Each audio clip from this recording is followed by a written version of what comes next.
I have my personal that I did my PhD on teaching reading and writing skills to the non-literature students at the university level. But now I want to work with the school teachers. The same thing. I developed a framework. I want to apply that framework in the school. How the teachers can be benefited from my framework.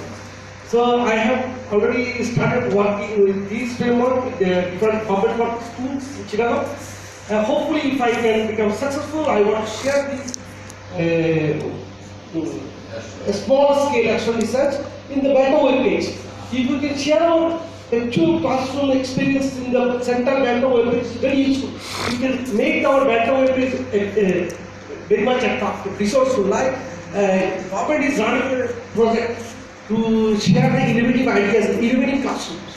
With the BELTA teachers, especially for advanced teachers, can help by how classroom can give his ideas about teaching grammar communicatively.